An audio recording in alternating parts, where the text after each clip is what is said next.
Bismillah walhamdulillah wassalatu wassalamu ala rasulillah wa ala alihi wa sahbihi wa man walah.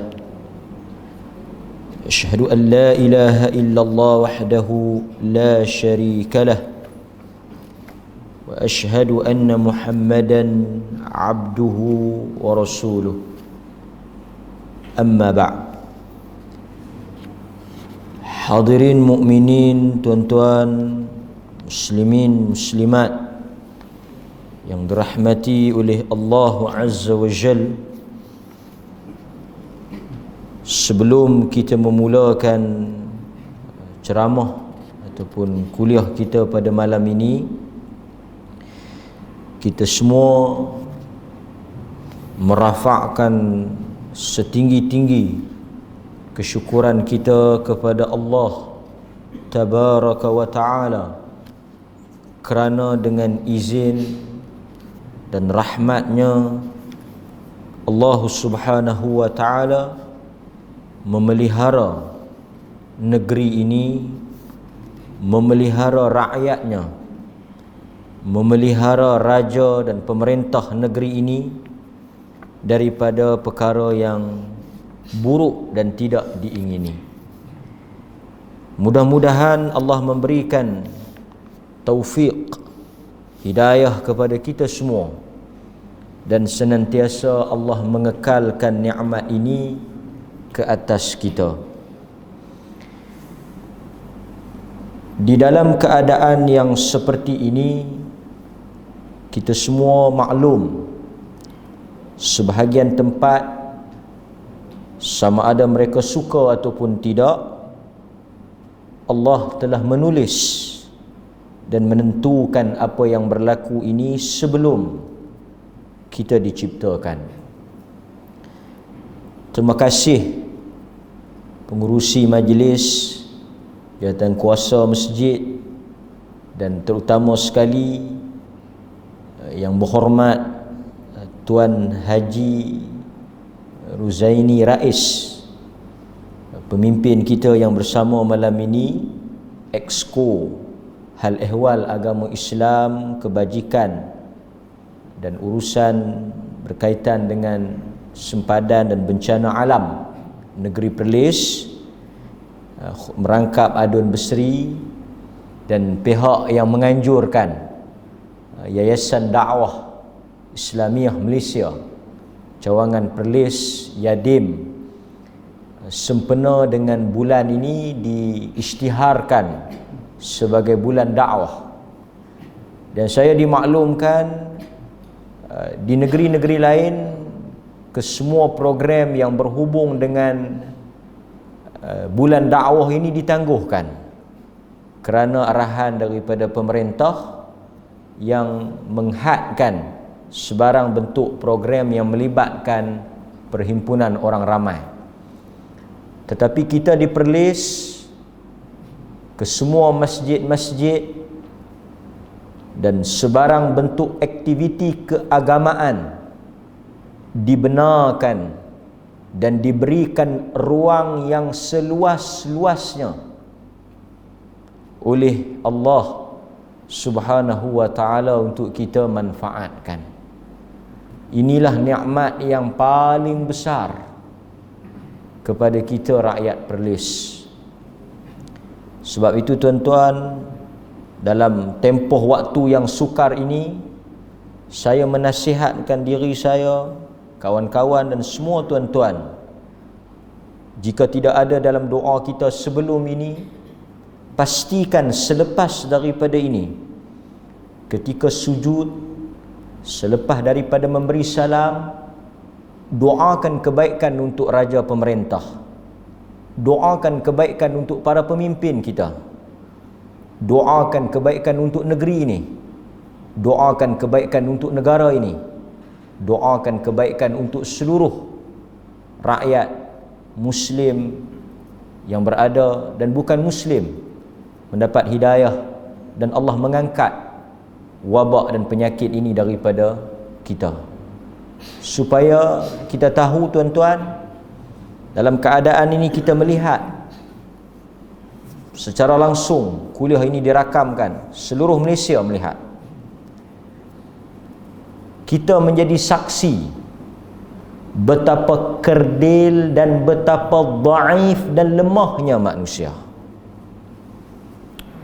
Segala bentuk perancangan, segala bentuk langkah telah diambil di atas kelemahan. Wa khuliqal insanu dha'ifa, dan kami menciptakan, wa khuliqal insan, dan manusia itu dijadikan oleh Allah dhaif, dalam keadaan yang lemah.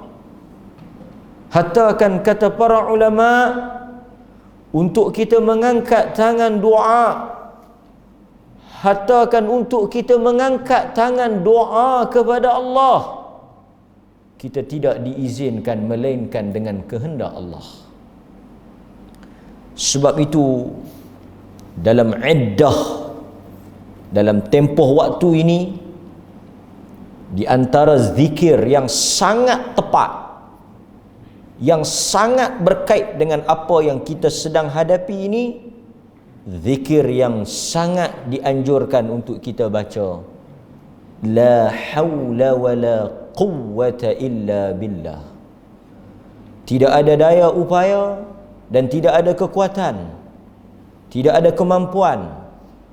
Kita sebagai hamba dengan penuh hina dina mengaku bahawa kita tidak mampu. Kita akur dan tunduk bahawa apa sahaja yang kita buat tidak berkesan melainkan dengan izin Allah. Kadang-kadang kita pun rasa pelik. Dalam keadaan negeri-negeri lain diuji oleh Allah. Sedikit kita ambil sebelum kita baca hadis itu. Dan kita tahu negeri ini bukan sahaja terbuka, tetapi dimasuki. Maksudnya ada orang luar masuk, ada orang yang daripada dalam keluar. Tetapi Allah memelihara kita. Kita bimbang. Apabila manusia itu dikurniakan nikmat dan kesenangan oleh Allah, selalunya, kebiasaannya, manusia lupa ketika senang. Sebab itu penting dalam keadaan yang senang, tenang ini, kita saling mengingatkan. Orang pelih kata, untuk orang yang tengok live ni, bila dah senang dia buat tak apa saja. Dia buat tak apa saja. Dalam keadaan itulah kebiasaannya Allah merentap. Dalam keadaan itu Allah mencabut nikmat itu. Maka sebab itu hadirin mukminin, kita bersyukur kerana program-program yang seperti ini. Exco agama kita pun ni saya kenal lama ni, sebelum jadi exco lagi, sebelum bertanding lagi. Masa kempen pun kita pergi kempen. Kan? Memang orang masjid lah. Tu kalau menang tu kita syukurlah. Kan? Tuan-tuan pun tak apalah kan. Tak setuju tu perkara biasalah. Manusia ni ada kelemahan. Syukurlah. Kata bukan setengah orang kalah pun tak main, menang pun tak main, kita pun tak tahu bila nak main. Kan? Orang politik ni semua saya kenal lah sebahagiannya. Bila kita cakap tu semua terbuka, nasihat kan. Itu kadang-kadang orang tak boleh kata dia duduk main masjid. Memang dia duduk main masjid pun kan? Kita harap macam tu lah. Okey, so hadis yang kita nak baca malam ini, hadis yang diriwayatkan oleh Imam Muslim, juga ada di dalam Sahih Al-Bukhari. Boleh? Hadis di mana Abu Hurairah radhiyallahu an, bila mari masjid ni, tengok masjid ni lama ni masjid ni. Kita pun harap tuan-tuan boleh YB mai minta boleh buat lain aku. Tuan-tuan tak teringat, saya tolong peringat. Dalam mesyuarat saya terlibat dalam jawatan kuasa waqaf Majlis Agama Islam. Saya ingat ada 5 masjid kot yang telah diluluskan oleh kerajaan untuk buat baru, buat semula. Alhamdulillah kan. Tapi saya tak terbaca nama masjid ni. Masjid ni bagus tak pasal apa? Ar-Ridha. Ar-Ridha. Masjid yang buat macam mana? Ar-Ridha. Buat lain. Ridha. Bagaimana pun kami senantiasa redha. Bagus. Bagi berredha tak bagi berredha. Mai berredha tak mai berredha. Nama ni bagus. Mudah-mudahan Allah Ta'ala di atas nama dia panggil tafaul. Islam ni dia ada satu bab dia panggil tafaul. Al-fa'lu. Dia panggil apa? Dia macam nasib baik lah. Betuh. Orang panggil betuh. Dia kadang-kadang dia ada hubung kait juga dengan sebab-sebab ni. Macam selalu kita baca hadis satu orang nama Huzn. Nama dia tu sedih. Nabi kata janganlah nama pun tak sedap. Nama tu tak ada lah apa-apa, Tuhan lah semua kan. Tapi nama tu macam orang sebut, kalau kita bahasa Melayu sebut sedih, hang nak pergi mana sedih? Awak yang sedih ni. sedih dia pun dah fikir aku ni memang dah nama pun tak elok. Nabi kata Sahal. Tak elok lah, tukar nama. Mudah. Senang. Kan? Orang panggil senang. Senang kan. Dia pun dengar bagus kan. Dia kata tak apa kot. Sedih tu, huzn tu, haznun. Hazn. Kita doakan, Allahumma inni a'udzubika minal hazn. Dia tak apa nama tu. Cucu dia Sa'id ibn al-Musayyib, tabi'in, menantu Abu Hurairah. Dia kata oleh kerana Tok Wan dia tak mau tukar nama yang Nabi bagi tu, sedih sampai ke mati. Duk buat benda tak jadi kan? Nama ni main peranan kan? Masa tu Nabi tukar, kadang-kadang ada orang nama khasarah, rugi. Nama tu rugi. Macam kita tanya, hang nak buat kerja apa? Rugi. Tak ada buat lagi dah sebut rugi dah. Agak masjid ni mudah-mudahan dia punya jamaah dia pun dapat dia punya tafaul. Redha tu kadang-kadang rezeki korang apa dia redha kan. Okey. Abu Hurairah radhiyallahu an meriwayatkan daripada Nabi sallallahu alaihi wasallam, tahajat al-jannatu wan-nar, telah berdebat atau telah berhujah. Tahajat, telah berhujah, telah berdebat atau telah berselisih. Al-jannatu wan-nar, di antara syurga dengan neraka. Syurga dengan neraka ni bertengkar atau berdebat lah. Berdebat ni macam dia taklah bertengkar sangat, tapi dia macam berlawan. Dia macam berdebat. Satu orang dia kata tentang dia, satu orang lagi dia nak jawab balik. Dia jadi berdebat.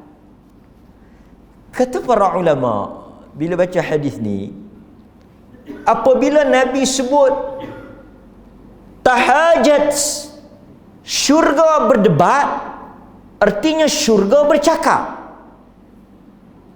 Sebab itu di sisi ahli sunnah, syurga ni makhluk macam kita. Sebab itu syurga bercakap, syurga ada perasaan, dan syurga ini makhluk yang tidak musnah ketika kiamat. Di antara makhluk yang Allah Ta'ala pelihara, tak hancur, tak rosak, tak musnah, syurga dengan neraka. Kalau tuan-tuan tanya, ada tak ada lagi syurga? Ada dah lah. Apa bukti kata ada? Dalam Quran pun sebut uiddat.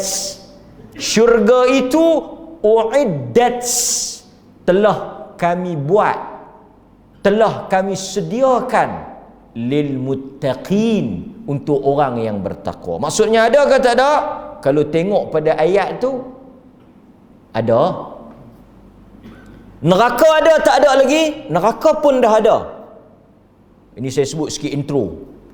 Pertama tuan-tuan, di sisi ahli sunnati wal jamaah, bila kita sebut syurga dengan neraka, dua-dua makhluk ini Allah cipta dan telah siap. Tuan-tuan jangan keliru. Saat ni kita mati, lepas mati baru Tuhan buat, Tuhan cipta. Tak.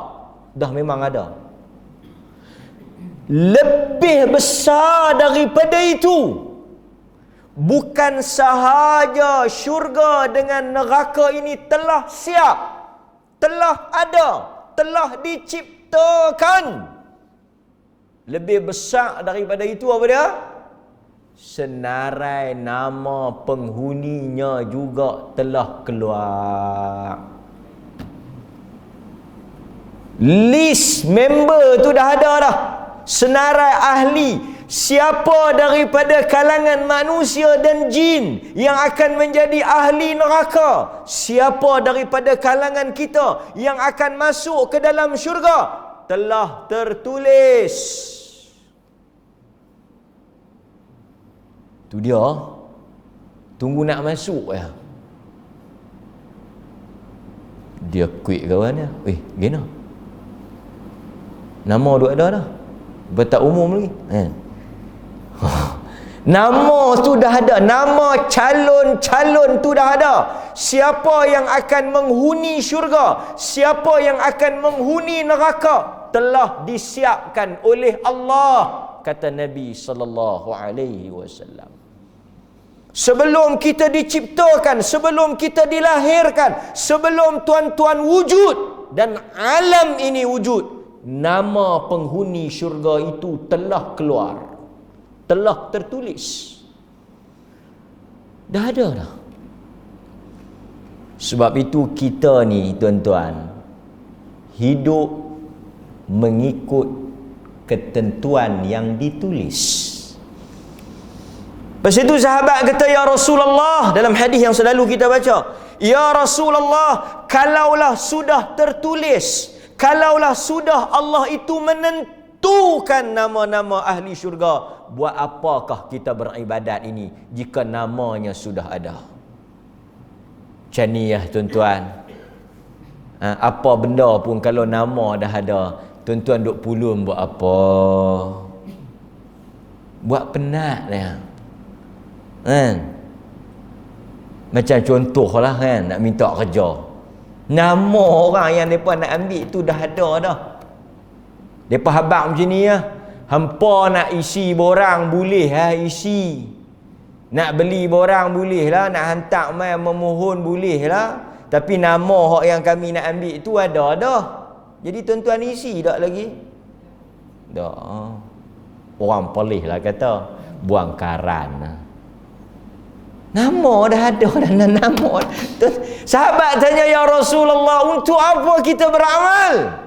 Untuk apa kita salat? Untuk apa kita doa? Untuk apa semua ibadat ni? Untuk apa? Untuk apa pengorbanan kita di dunia ni? Untuk apa? Nabi kata, buat apa yang Tuhan suruh buat. Urusan itu urusan Tuhan. Manusia, fakullun muyassir lima khuliq atau kama qala. Manusia ini dilorongkan. Itu yang berat tu, perkataan Nabi yang hujung tu. Manusia ini dipermudahkan di atas apa dia ditulis. Nampak? Manusia ni dia bertindak atau hidup dia ini di atas apa dia ditulis. Sebab itu satu orang itu kalaulah namanya ada daripada kalangan ahli syurga, Allah akan membuka, Allah akan melorongkan hidupnya seperti ahli syurga. Walaupun kita tak tahu, tetapi Nabi dah sebut fakullu muyassar, dia akan lorong pergi ke jalan tu. Rajin sedekah, rajin semayang, mudah tolong orang, mudah berkira, rajin baca Quran, tak bersangka buruk. Bagus dia ni, pasal apa tak tahu. Nak kata mak dia ajak, tak ajak tera mana pun. Nak kata mengaji pun tak mengaji tera mana pun. Tapi bagus. Pasal apa? Pasal dia memang ada tanda-tanda ahli syurga. Itu yang kita takut.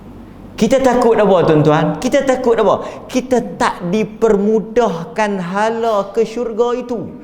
Yang kita risau, yang kita bimbang, perkataan Nabi, seseorang itu akan bertindak, bergerak seperti mana yang ia ditentukan.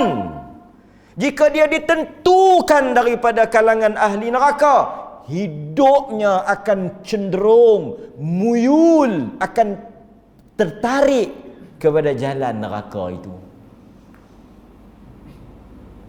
So kita boleh tahu line up mana kita duduk. Macam tuan-tuan ni, alhamdulillah, kalau ikut sekarang ni duk ada di atas jalan menuju syurga. Tapi taklah confirm, saya taklah jamin kan, tapi duk nampak tu hala ke situlah. Mudah-mudahan Allah izin. Yang kedua, kita juga kena beriman bahawa al-jannah wan nar, syurga dengan neraka ni makhlukatan, dua makhluk yang mereka ini memang taat pada perintah Allah. Sebab itu kalau kita baca dalam hadis, di akhirat esok neraka akan keluarkan leher dia. Tapi tuan-tuan jangan imagine pula. Tapi dalam hadis, neraka akan suar keluar, dia akan mengeluarkan lehernya untuk membakar. Dan dia bercakap. Sekali kita tengok apa yang dia cakap. Apa yang dia cakap. Okey. Faqalat an-nar, neraka cakap, uthirtu bil mutakabbirin wal mutajabbirin. Neraka bangga. Neraka dia sebut, dia kata apa? Dia kata uthirtu bil mutakabbirin wal mutajabbirin. Telah penuh, telah masuk, telah diisi ke dalam aku orang-orang yang besar, orang-orang yang sombong, dan orang-orang yang samsing, orang-orang yang kasar. Neraka kata, kalau nak tahu siapa yang paling ramai, golongan mana yang paling banyak, siapa yang Tuhan isi dalam aku ni, kata neraka, dia cerita tentang diri dia. Dia kata bila tengok dalam neraka, nombor satu, mutakabbir. Orang yang di dunia sombong, arrogant, belaga, besar diri, megah. Saat lagi kita cerita makna sombong tu apa dia. Tapi neraka kata uthirtu bil mutakabbirin wal mutajabbirin. Dan orang yang kasar, zalim, keras, samsing. Mutajabbirin ni samsing, gangster kan, duk kira nak kepok orang kan. Wa qalat al-jannah, mari bahagian syurga, dia kata apa? Mali la yadkhuluni illa ad-du'afa'un nas wa saqatahum. Neraka syurga ni macam dia macam mengadu sikitlah. Dia kata mali la yadkhuluni, apa pasal lah yang masuk dalam aku ni semua orang miskin, orang lekeh. Dia kata lebih kurang macam tu lah. Jadi dia macam berselisih. Dia macam berhujah sikit lah. Neraka kata tengok aku semua orang besar masuk. Yang besar-besar pula, yang sombong-sombong pula jangan duk megah. Neraka tak apalah. Dia kata ni aku taruh ni semua ni bagi pergi mana ni. Jangan kita pula tengok aku masuk neraka. Jam. Tak ada orang masuk neraka. Masuk jail pun orang tak bangga pasal tu. Semua orang yang kena tangkap semua tutup muka. Lega sikit lah pasal pakai topeng. Tak ada orang kata tengok, alhamdulillah saya dengan rahmat Allah, dengan izin Allah, Allah pilih untuk berada dalam penjara ni dan jumpa lagi selepas ni. Tak ada. Semua jenis malu, semua jenis tak bangga. Adapun syurga dia kata la yadkhuluni, dia kata semua yang masuk daripada golongan du'afa, golongan orang yang du'afa ni dalam sebahagian riwayat mutada'if, golongan yang miskin. Sekali kita bahas pula. Apa dia yang dikatakan miskin tu? Bukan tak ada duit. Pasal kadang-kadang hak tak ada duit tu action dia lebih pada ada duit pula. Action. Dan kita duk bagi bantuan, dia duk harap, dia kata aku masuk syurga miskin.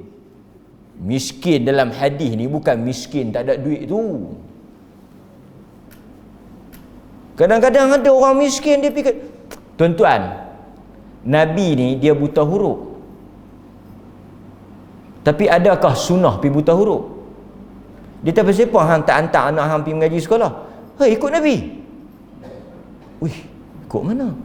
Nabi tak erti baca. Hang takkan nak lebih pada Nabi. Jadi orang buta huruf tu bagus sunnah. Jannah. Nabi ummi huwa alladhi ba'atha fil ummiyina rasulan minhum. Quran kata dia ummi di atas sebab itu. Ada berapa benda lah kenapa Nabi buta huruf, tapi Nabi tak suruh kita buta huruf. Faham tak?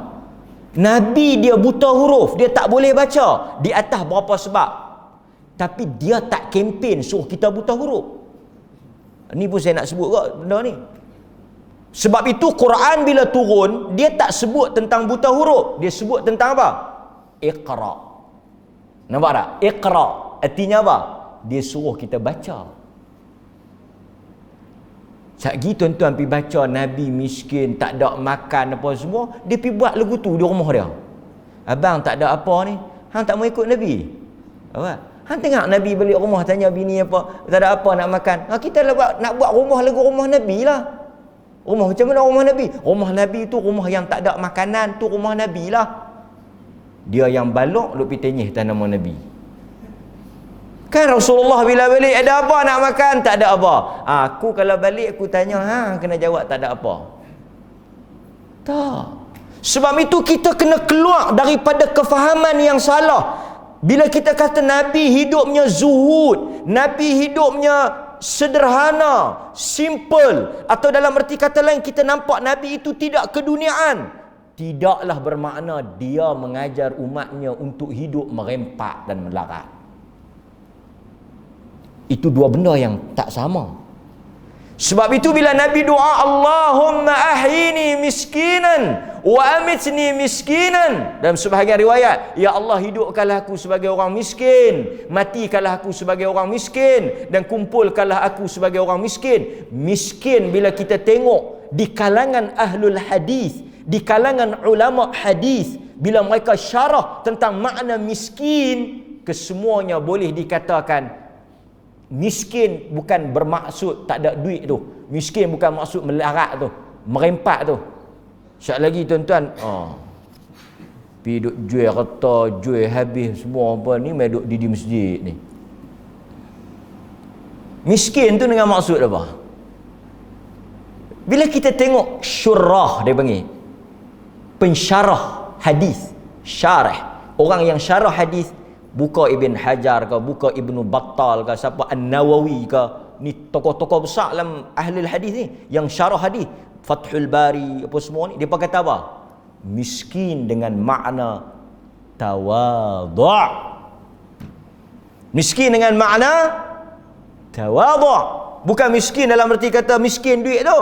Miskin dalam arti kata dia itu dari sudut akhlaknya, dari sudut perangainya tawadhu'. Walaupun mungkin dia ada duit, dia kaya. Pasal ada orang miskin tapi dia sombong. Orang miskin ada yang sombong. Suruh kerja tak mau. Mengada-ngada. Meminta-minta. Melampau kadang-kadang. Kita pergi bagi. Kita bagi buat ni. Ya dia bagi beras sikit, bagi minyak sikit kan. Takat tera mana mampulah kan. Peruntukan YB pun bagilah, bukan dia nak jaga mulut hang seorang, banyak mulut lagi nak bagi. YB bagi ni apa? Tu dia. Tera miskin tu. Tak ada syukur. Itu bukan maksud miskin tu. Itu sombong. Walaupun dia tak ada apa. Sebab tu kadang-kadang tuan-tuan, orang yang tak ada apa ni, bila dia sombong lagi sakan daripada orang yang ada apa. Kadang-kadang bagus orang kaya ni tawadhu'. Dia boleh duduk dengan orang ramai, boleh sembang pun semua. Ramai di kalangan sahabat. Mereka kaya. Tawadhu'. Jadi kita faham maksud du'afa tu tawadhu'. Walaupun ada di kalangan ahli hadis yang kata du'afa tu memang orang yang miskin. Dan dalam Islam miskin ni dia bukan satu benda yang kita disuruh miskin, tak. Mana ada agama suruh pi miskin? Banyak hadis al-yadul ulya khair min yadis sufla. Tangan yang bagi lebih baik daripada tangan yang dapat. Itu kempen suruh kaya. So agama tak suruh miskin, cuma agama tak suruh kita kaya dengan cara haram. Itu maksud dia. Kan? Sekali semua pakat dia kata aku tak mau kaya. Pasal apa? Kaya masuk neraka. Baik pula baca hadis palsu, Abdul Rahman bin Auf semua ni merangkak masuk neraka. Tu dia. Abdul Rahman bin Auf sahabat Nabi merangkak masuk neraka, masuk syurga. Mau Abdul Rahman kita tak tahu, tak masuk terus. Cerita bohong macam ni duk baca bagi gempak orang. Lah kali orang pun semua kan. Tak bagus Islam kita nak satu tahap sampai jadi setiap orang bila orang bagi dia tak mau. Itu tanda hebat. Tak hebat Islam itu apabila ramai orang yang terima daripada ramai orang bagi. Ini kita kena faham. Cuma syurga kata kenapa yang masuk ke dalam aku ini du'afa, orang-orang yang lemah, orang-orang yang lekeh, wasaqatahum, orang-orang yang tak ada kedudukan. Qala Allah tabaraka wa ta'ala, Allah Ta'ala berfirman untuk memutuskan apa yang mereka perhujahkan. Allah telah berfirman untuk memahamkan syurga, nak bagi clear, nak putus, nak tamatkan perselisihan ataupun apa dia ni luahan daripada syurga neraka tu. Allah kata apa? Dengar. Allah kata anti. Allah kata dekat syurga dulu. Allah cakap dekat syurga. Syurga tu Allah kata dekat dia, Allah firman dekat dia, Allah kata apa? Anti rahmati arhamu biki man asya' min ibadi. Engkau yang masuk ke dalam engkau itu bukan orang daif, bukan orang lekeh. Kau jangan fikir dalam bab itu. Siapa yang masuk ke dalam syurga, masuk dengan rahmat aku. Masuk kerana aku sayang pada dia. Masuk kerana aku rahmat atas dia. Patut kau banggalah. Pasal apa? Tak ada orang yang masuk ke dalam syurga melainkan semua orang yang Tuhan sayang. Walaupun engkau nampak mereka daif, engkau nampak mereka lekeh, engkau nampak mereka tak ada kedudukan, orang tak pandang, walaupun engkau nampak mereka orang biasa, tetapi mereka itu orang yang aku kasih dan rahmat. Mereka itu daripada kalangan yang aku pilih untuk masuk. Pasal itu Nabi kata dekat sahabat, tak masuk syurga di atas amalan, tapi masuk syurga di atas rahmat. Sahabat tanya, wala anta ya Rasulullah, adakah engkau juga tak masuk kerana amalan, engkau tak masuk kerana salat engkau, tak masuk kerana sedekah engkau. Nabi kata, aku pun tak masuk kerana amalan aku masuk kerana kasih sayang Tuhan. Pasal itu bila kita buat amalan, kita jangan tertipu dengan banyaknya amalan kita, kerana kita tak tahu yang banyak tu kemungkinan tak ada nilai di sisi Tuhan. Situ kita buat terus buat, yang berhenti. Awak nampak kuih korang, dia tak cukup banyak lah. Tu pun tak larat nak kira lah tu. Takat nak masuk syurga tu lepas lah. Ni pun buat pergi lah sikit-sikit lagi. Oh, syakar dah. Ini bukan kita simpan duit tabung haji. Dia jawab, tabung haji tanya, awak makcik tak main simpan lah. Tengok-tengok dalam buku tu cukup dah. Takkan nak hidup setahun dua makan pun tak habis. Dia tahu. Syurga bukan lagu tu. Kadang main lama dia berasa banyak dah mayang ni, kau mayang lagi sekejap lagi kacau pula. Ada setengah orang dia bagi sedekah dia rasa banyak, dia baca Quran dia rasa banyak. Tuan-tuan, satu benda yang syaitan masuk dalam diri orang buat ibadat ni, dia rasa banyak. Bila kita rasa banyak, dia main rasa apa? Cukup kot. Pasal itu dalam Islam, sahabat senantiasa pesan benda dalam diri mereka, satu benda mereka perlu ingatkan diri mereka, Tuhan belum tentu terima. Nabi yang ajak tau. Pasal itu lepas daripada buat apa-apa amalan, kalau tengok Nabi Ibrahim buat Kaabah pun, lepas dia buat Kaabah dia doa apa? Nabi Ibrahim ni yang buat Kaabah tu, the first person, orang pertama buat Kaabah. Orang pertama buat Kaabah Ibrahim. Dia buat pasal apa? Tuhan suruh dengan anak dia Ismail. Seorang tak lepas. Anak dia tolong sama. Wa idh yarfa'u Ibrahimul qawa'ida minal baiti wa Ismail. Habis siap Kaabah tu, siap elok Kaabah tu, dua-dua beranak tu kata apa? Rabbana taqabbal minna. Wahai Tuhan, terimalah apa yang kami buat. Benda nombor satu yang mereka fikir, penat letih buat Kaabah ni, tak boleh apa. Nabi habis buat ibadat. Tuan-tuan tengok, saya tak tahu, saya ingat ada dalam tu. Dalam zikir Jabatan Mufti ni, Allahumma inni as'aluka ilman nafi'a, rizqan tayyiba, wa amalan mutaqabbal. Tak tahu. Dia kata takkan tak tahu mayang saya berangkut kampung Panggah ni, kalau saya tak terima, tak ada orang lain gua nak terima. Sakan. Ni sak. Kita mu kalau bahasa sembang kat kampung dengar, tak jatuh. Hadirin mukminin. Wa qala lin nar. Kemudian Allah kata kepada neraka, innama anti azabi u'azzibu biki man asya' min ibadi. Kemudian Allah kata, adapun engkau wahai neraka, yang masuk ke dalam engkau sesiapa yang aku azab. Maksudnya syurga ni dia masuk dengan rahmat. Maksudnya orang yang terpilih masuk ni orang yang Tuhan rahmat. Sebab itu benda yang paling besar yang tuan-tuan dan saya mengharapkan adalah rahmat Allah.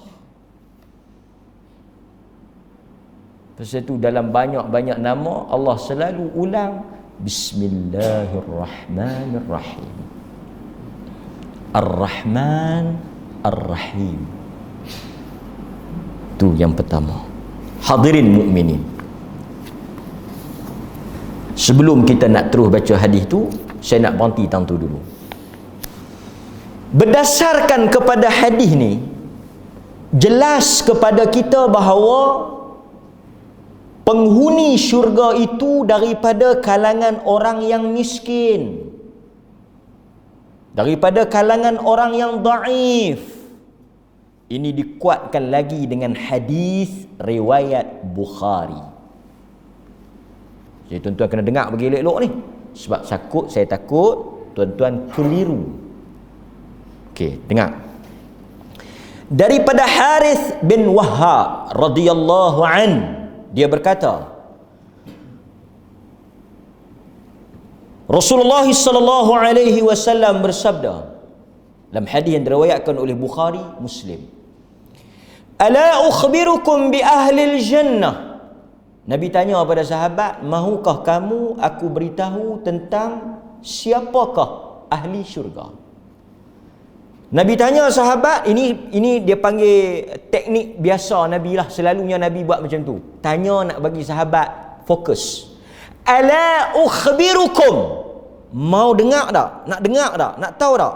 Dia macam nak catch, nak tarik perhatian. Nak dengar tak? Kalau dia cerita terus macam orang tak parti sangat. Hang nak tahu tak? Kita pun kan. Dia ceritakan, hang nak tahu tak? Helikopter jatuh. Kan? Dia boleh ambil helikopter jatuh. Kan? Ini cerita helikopter jatuh tu. Tak habis kan?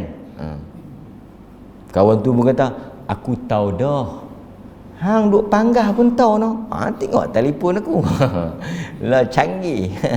Semua orang tahu. Kita tak payah nak bohong lah. Apa berlaku di dalam dunia ni kita tekan, semua kita tahu.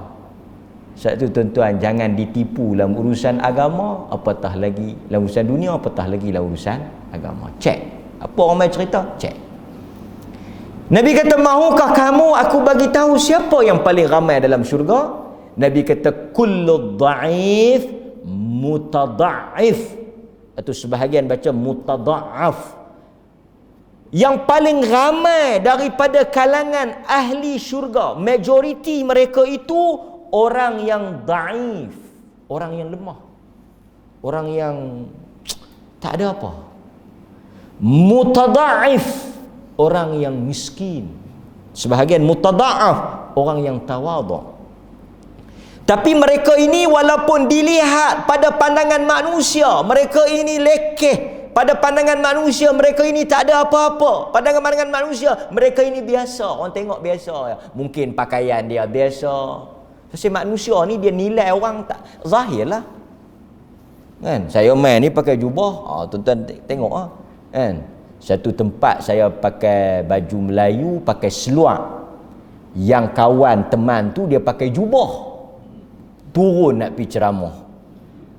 AJK ceramah pergi tepa sambut yang kawan reba tu. Dia kata, "Mai ustaz, mai ustaz." Yang kita ustaz, dia kata reba, buat tak erti. Tak apa, kita pun biar. Biar depa pun duk sembang ni apa. Kawan tu pun tak ada nak kata apalah kan, pasal dah tepa macam ni. Elok-elok nak ceramah. Yang pakai seluar mangkit pi. Depa pun tu dia. Manusia kadang-kadang nilaian dia banyak. Tengok baju kawan tu skamer yang duk main mohong, skim cepat kaya duk main jual tuan-tuan hidup-hidup ni, mana ada pakai leke-leke. Tengok cincin bu, ni Zamrud ni cincin saja 300,000 ni, cincin tak tahu pasal malam mana dia tiba. Semua yang nak tipu ni semua kena lagi nampak kemah. Wahab tak ada apa pun. Takkan dia bohong kita? Kau cakap elok sikit. Pak lebay tu. Takkan Pak lebay nak menipu? Tu Piramli ingat. So tapi lah Pak lebay paling banyak menipu. So beware.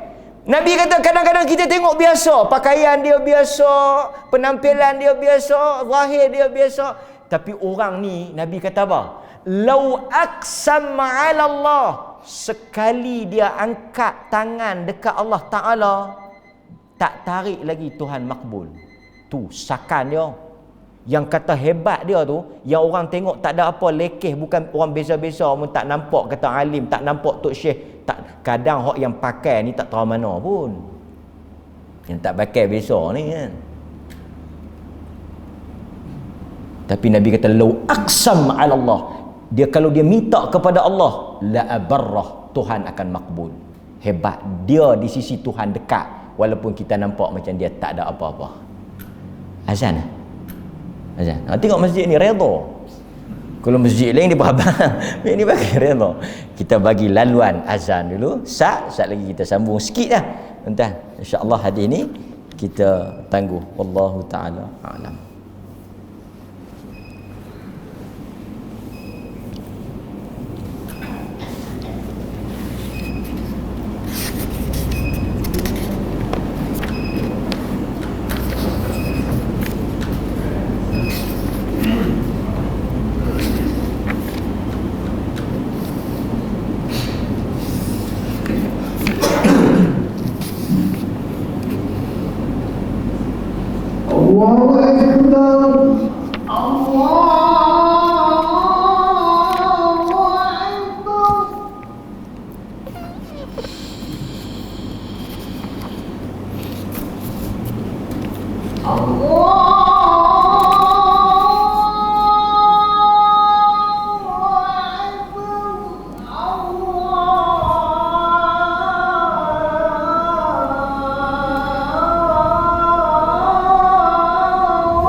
Okey, bismillah.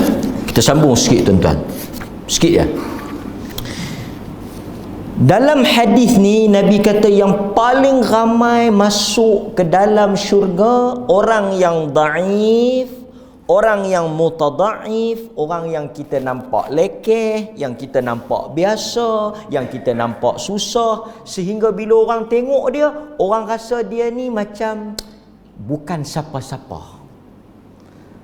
Sebab itu manusia ni kedudukan dia pada nilaian orang tak sama dengan kedudukan dia pada nilaian Allah. Sebab itu kita hukum zahir. Wallahu yatawalla as-sarair. Dan kita tak angkat satu orang melainkan apa yang kita tahulah. Kita janganlah puji lebih-lebih sangat. Kadang-kadang pasal itu sahabat bila orang puji, Nabi ajak doa apa dia? Ya Allah, ampunkanlah apa yang mereka kata tentang aku yang tak benar.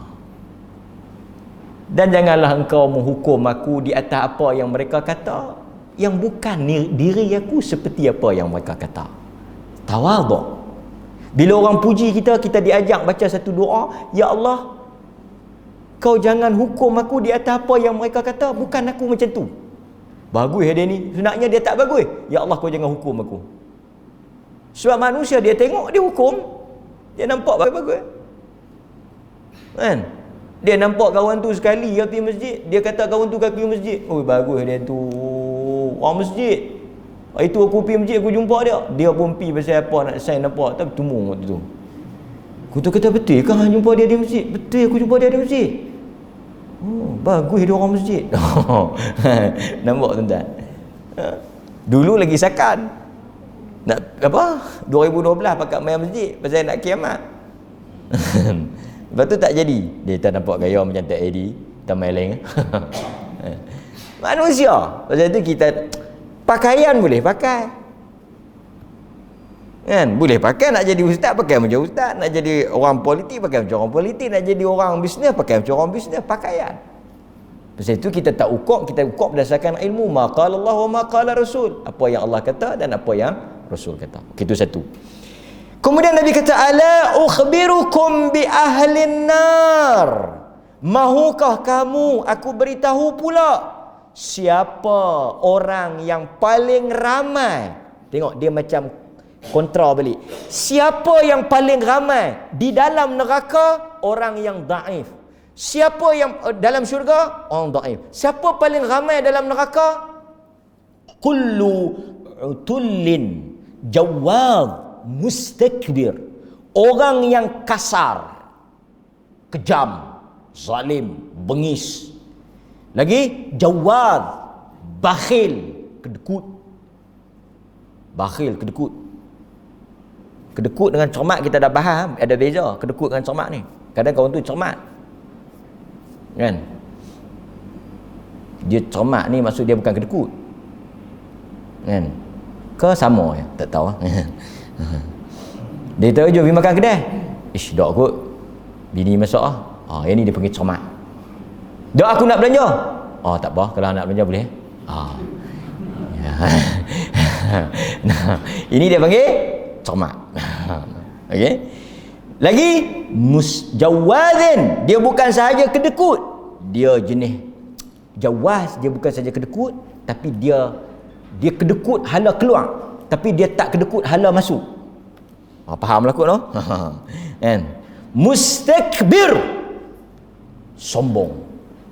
Nabi kata 3 sifat ni yang paling banyak. 3 perangai ni yang paling ketara di kalangan ahli neraka. Zalim, bengis, kejam, kasar, kedekut, tamak, mengumpul harta, jawaz, mustakbir, sombong. Saya nak sebut sikit ya tentang sombong tu. Sombong ni apa? Tuan-tuan, Nabi kata kebanyakan pertolongan Allah ini, ala tansurukum bidu'afaikum. Kamu nak tahu tak betapa banyak pertolongan Allah ini yang Allah bagi kerana disebabkan doa orang-orang yang lekeh di kalangan kamu. Sebab itu sahabat kata dulu masa kami perang zaman Umar, kami perang dengan Parsi, tahu kami menang pasal apa? Pasal doa Barak. Barak ni lekeh, bukan ada apa pun. Tak ada duit pun Barak bin Azib ni. Tapi bila kami dekat-dekat nak kalah, kami kata Barak, doa. Barak doa. Barak angkat tangan, ya Allah bagilah kami menang. Sahabat kata menang. Lepas tu lawan lagi. Dah kuat nak menang, nampak macam kalah balik. Parsi lawan dengan Parsi, tuan-tuan. Macam Malaysia lawan Amerika. Lepas tu elok nak kalah, Barak doa. Barak pun doa. Menang. Lah kali jatuh Parsi zaman Umar. Tu yang Parsi marah ke Umar. Jatuh Parsi zaman Umar. Sahabat kata salah satunya doa Barak, doa orang lekeh ni. Lekeh tu bukan maksud dia tu lekeh pada pandangan manusia. Satu kadang-kadang kita jaga-jaga dengan doa orang-orang yang kita anggap biasa, tapi mustajab di sisi Tuhan. Kadang-kadang doa yang kita dengar hebat, orang baca besar sakan baca kan. Siapa baca ni? Tuan nama dia sekan, baca pun panjang dengan arak apa semua. Naik takat tu di langit, pantun balik mai ke bumi. Pasal apa? Tak ikhlas. Satu orang dia doa, ya Allah tolong dia, ya Allah bantu dia. Satu Nabi suka bagi orang makan orang miskin. Tapi kita janganlah harap dia, kita bagi makan orang miskin, jamu orang, dia doa kat kita. Pasal itu Nabi kata, la ya'kul taqi, tak makan orang bertakwa itu melainkan daripada orang bertakwa. Kita jamu orang bagus, dia doa kat kita. Kita jamu orang lain, orang yang tak beriman, dia tak. Kita ni, kita bila buat sesuatu, kita tak harap balasan, tapi kita harap doa. Doa dia kat kita. Mana tahu, dan orang ikhlas dia tak habaq doa dia. Dia tak merasa belanja saya. Jangan risau. Saya dah doa lah. Saya dah doa lah. Sakan saya doa. Tadi yang saya pergi belakang tu, saya doa tu lama. Lepas tu kawan tu kata, Sat. Ada lebih, bungkui. Oh, nak kena doa lagi? Tak mau macam tu. Ada satu penceramah dalam TV. Ada tak patut sangat saya cakap macam ni. Dia boleh kata apa? Dia kata jamu, janganlah jamu kaki ayam. Kalau jamu kaki ayam, aku doa pun takat kaki ayam lah. Apa punya cakap ni? Kan? Doa. Lepas tu kadang-kadang kita tanya, hampa ni orang masjid ke hantu raya? Dia panggah ni saya tengok tak ada kot kenuri-kenuri mati ni. Seronok pula orang mati. Kan? Dia kata kawan tu mati, kenyang kita. Orang sedih, inna lillahi wa inna ilaihi rajiun, dia syok. Oh, kenyang. 3 hari kita tak kena fikir apa. Taruh weh, ini bukan 3 hari, kawan ni kaya. Oh, seminggu. Lepas tu dah lama tak mati, tanya tak ada siapa-siapa mati. Lapak pula. Tu dia agama apa, budaya apa ni tuan-tuan. Tak payah tunggu mati ya, hidup buatlah kenduri. Jamu orang makan. Saya sekali dia dia kata orang yang sakit tu mati lagi. Awak, aku duk harap dia mati cepat, boleh kita makan. Apa tuan-tuan? Pasal itu saya tak boleh terima apa hujah pun kenduri mati ni. Tak ada dalam agama. Tak payah duk bagi hujah. Tang tu baca akal pun tak boleh masuk akal dah. Tapi tu kan tajuk kita. Tuan-tuan ni orang susah. So orang yang sombong ni siapa dia? Orang tanya dekat Nabi. Ni. Tuan-tuan kena bagi betul-betul takrif ni. Selalulah kita baca. Dia kata, Nabi kata, la yadkhulul jannah man kana fi qalbihi mithqala dzarrah min kibr. Tak masuk syurga orang yang ada sombong. Walaupun dzarrah, sebesar zarrah.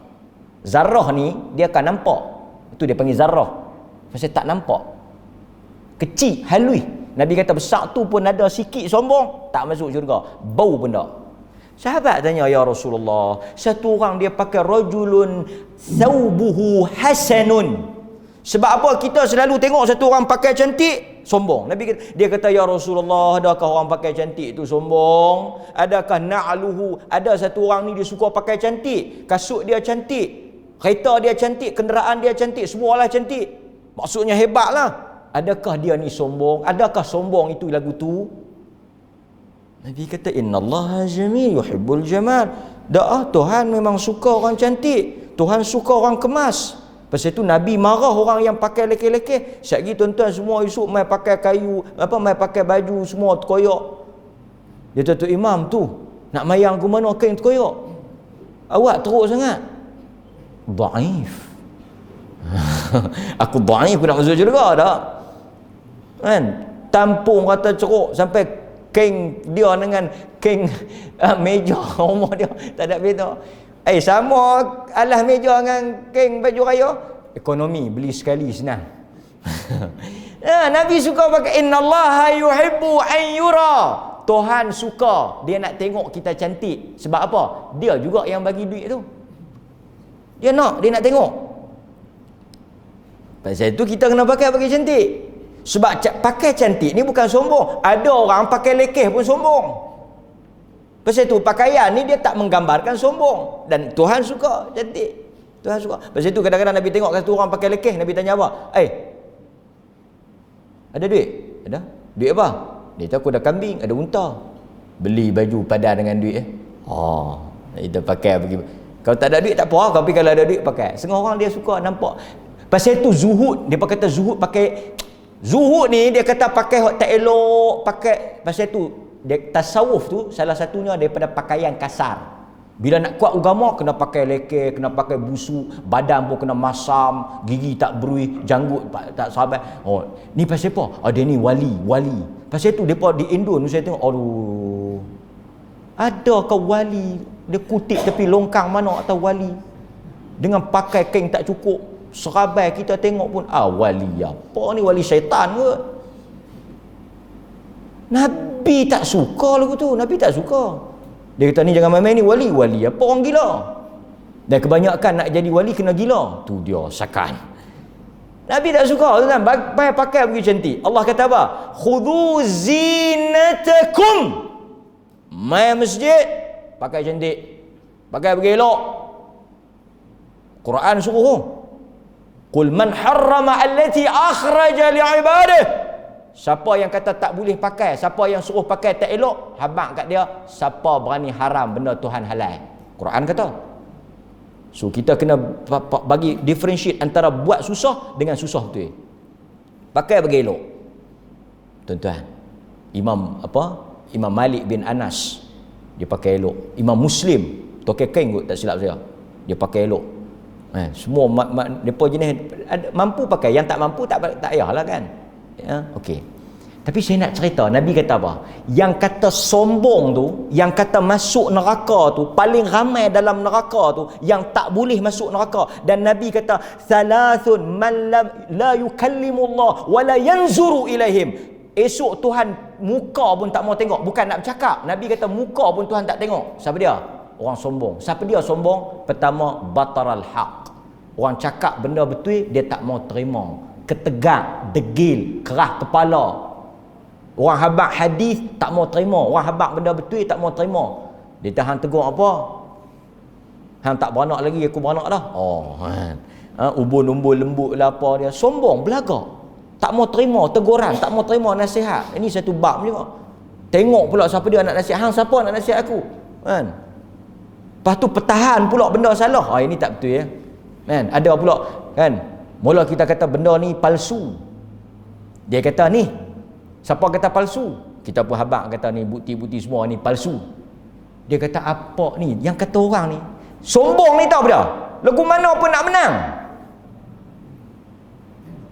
Bila kita kata palsu, dia kata apa siapa kata palsu? Kita pun habaq ni. Depa pun yang hampa kata tu, depa pun tak mengaku kata benda tu betul. Siapa faham-faham lah. Lepas tu tahu mereka jawab. Ada juga mereka jawab. Tahu mereka jawab apa? Palsu pun biar pi. Yang penting kita nak cinta dekat Nabi. Saya duk kata tu yang sembang kot kampung. Kot Panggah ni tak dengar lagi kot cerita pi lah. Kadang hok dengar pun bukannya dia ingat. Dia kata bagus ustaz buat contoh. 10 kali dah pakcik weh. 10 kali dah. Saya duk ikut tak nak dengar. Bukan tak nak dengar, lupa. Tu pun sombong lah tu. Dua orang sembang. Dua orang sembang. Ni contoh orang yang tak mau terima kebenaran. Saya bagi contoh kampung lah, bagi mudah faham lah. Duk sembang luar masjid nak tutup pintu. Tak tahu apa dia duk bergerak dalam semut kan, dalam semut. Weh, apa dia tu?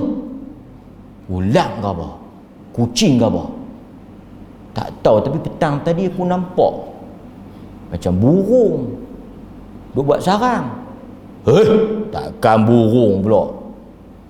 Kucing tu. Tak tahu, tapi aku nampak burung lah. Dalam duk tutup pintu masjid, terbang. Menatang tu terbang. Seorang kata kucing, seorang kata burung. Menatang yang mereka duk bertengkar tu terbang. Apa dia tuan-tuan? Apa dia? Kucing ke burung? Bukan, kucing.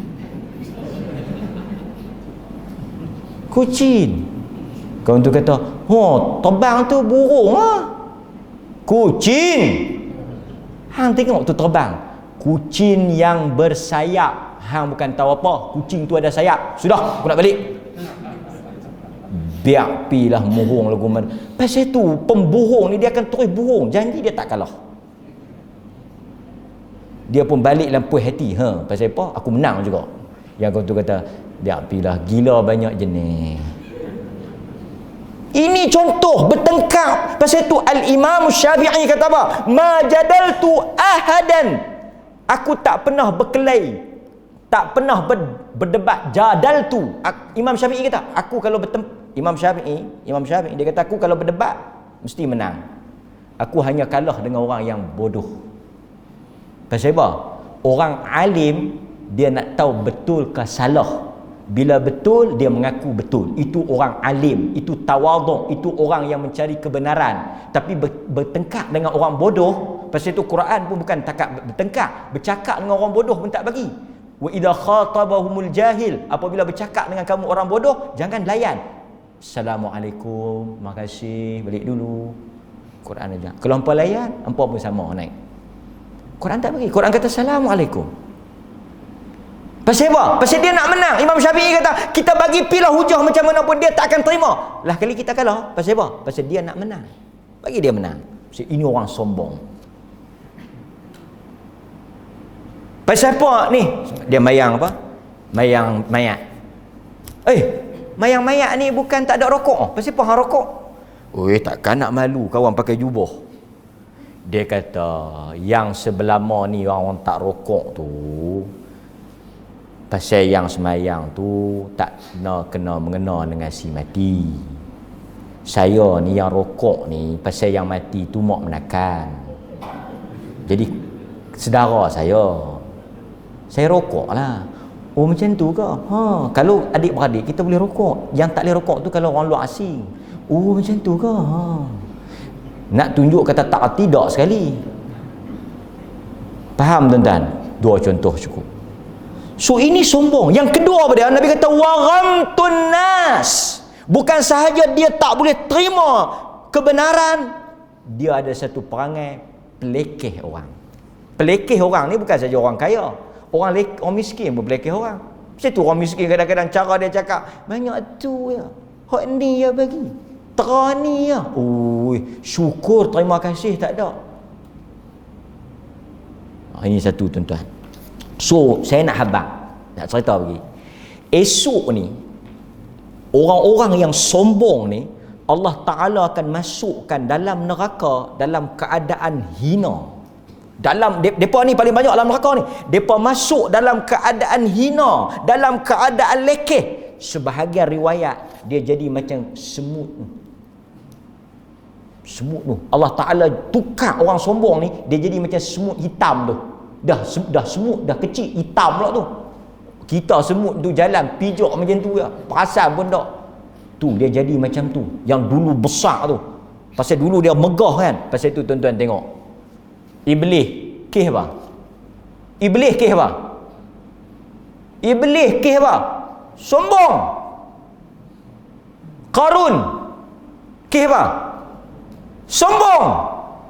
Iblis sombong pasal merasa diri dia hebat, elok. Ana khairu minhu. Aku elok pada dia. Takkan aku nak sujud pada dia? Perasaan elok kan? Sebab tu kita semua elok. Orang tanya, saya elok ustaz? Semua elok. Pasal apa? Kita akan kata kita elok. Orang yang paling teruk, orang yang kata dia tak elok. Faham tak? Tengok muka dia, elok muka aku. Semua orang tengok muka, elok. Pasal tu kita jangan tanya orang, elok tak elok. Kita tanya kita. Sebab orang akan rasa dia hebat. Itu orang sombong. Iblis out. Qarun, Tuhan bagi harta. Harta tak salah. Harta tu tak salah. Yang salahnya bila dia kata apa? Semua ni min ilmi, daripada ilmu aku. Uti tu apa? Allah kata, dia sebut, aku perolehi harta ini daripada kepandaian aku. Tentu poin dia tentu. Tuhan benam. Satu lagi, Firaun pun sombong.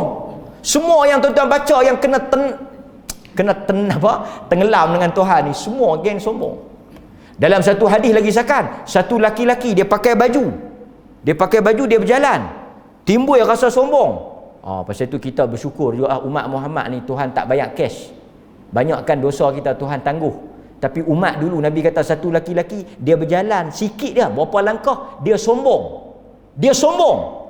Terus terbenam. Nabi kata bumi terbelah, Tuhan terbenam dia. Hari kiamat esok baru korek balik. Tu baru berapa langkah sombong. Kita mau kalau Tuhan bayar kes macam tu, habis terbenam. Tinggal 3-4 orang.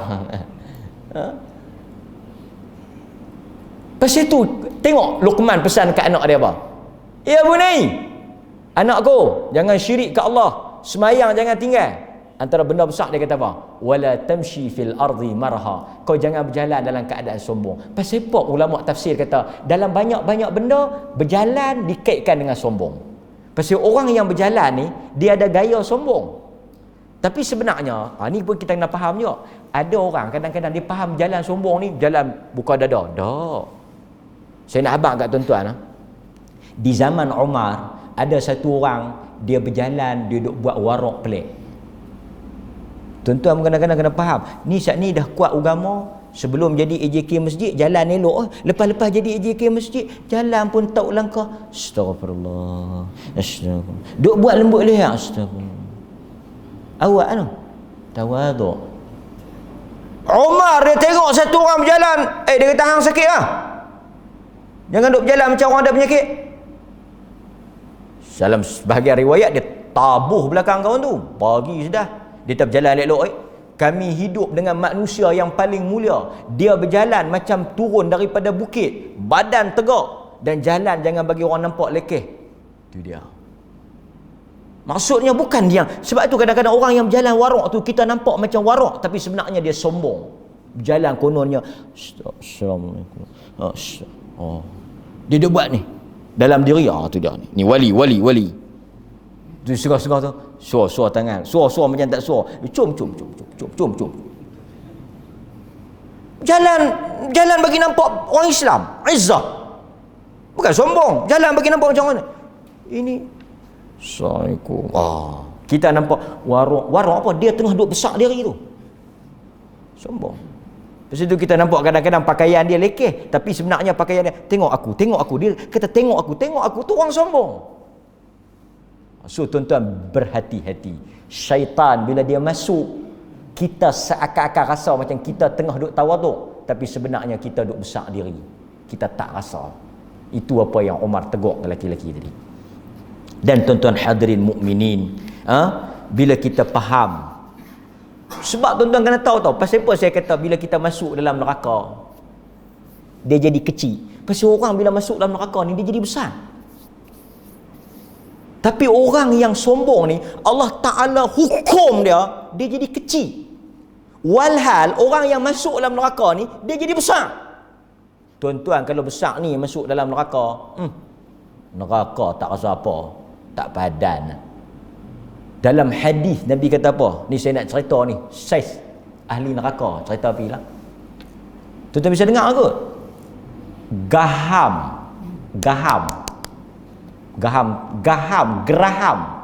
Geraham ahli neraka besar nah. Dalam hadis besar nah. Kita sebut gaham, tuan-tuan boleh bayanglah muka tak kalah gaham besar tentang mulut kecil. Gaham ahli neraka Nabi kata sebesar Uhud. Geraham ahli neraka sebesar Uhud. Bau ahli neraka ni, bau ni nak pergi jumpa bau ni 3 hari 3 malam berjalan. Kulit ni Nabi kata tebal, kulit ni tebal kulit ni nak daripada kulit luar nak pergi ke kulit dalam salasata layal. Salasa lail 3 malam. Layalil 3 malam. Nabi sebut dalam hadis 3 malam. 3 ni bukan nak angka 3. Sebahagian ulama kata, nak abang kata betapa besar. Kemudian bila kita tengok pasal apa ulama kata besar ahli neraka ni, pasal nak bagi padan dengan azab. Tetapi untuk orang yang mustakbir, orang yang sombong, Tuhan perhina sebelum masuk lagi, Tuhan dah perkecil. Sehingga orang tak pandang. Di dunia dahulu orang pandang dia, di akhirat sikit pun tak, sikit habuk pun tak tengok dia. Demikian apa yang disebut dalam hadis-hadis Nabi sallallahu alaihi wasallam. Mudah-mudahan tuan-tuan hadirin mukminin sedikit hadis yang saya baca tadi memberikan keinsafan bukan sahaja kepada tuan-tuan tapi kepada saya. Sebab orang yang sombong ini selalu diuji dengan kelebihan. Bila kita ada sikit kelebihan, kita mula nak angkat diri. Bila kita ada sedikit keistimewaan, kita mula nak diuji dengan kesombongan. Ingat tuan-tuan, Nabi SAW kata tidak ada orang yang tawaduk melainkan Allah akan angkat dia. Tak ada orang yang merendah diri pada pandangan manusia melainkan darjat dia di sisi Allah tinggi. Jadi mudah-mudahan tuan-tuan kita kena sedar, kalau kita rasa kita berilmu, ada orang yang lebih berilmu. Kalau kita rasa kita pandai, ada orang yang lebih pandai. Seperti mana Allah mengajar Musa. Ya, bila orang tanya Musa, siapa yang paling alim? Musa jawab aku. Allah tegur. Sehingga Musa kena pergi cari Khidir. Untuk ajar apa? Untuk ajar kita tawaduk. Mudah-mudahan Allah Ta'ala rahmat saya. Terima kasih tuan-tuan. Terlebih terkurang saya mohon maaf. Terlebih terkurang saya minta maaf pada tuan-tuan, mohon ampun kepada Allah. InsyaAllah dalam program yang lain kita jumpa dengan izin Allah. Tuan-tuan doalah banyak-banyak kepada Allah SWT agar memelihara negeri ini dan seluruh kita semua daripada sebarang perkara yang tak elok dan daripada sebarang penyakit yang kita tak ingini. Banyakkan doa tuan-tuan dalam keadaan yang sukar ini. Wassallallahu ala nabiyina Muhammad wa ala alihi wa sahbihi wasallam. Walhamdulillahirabbil alamin.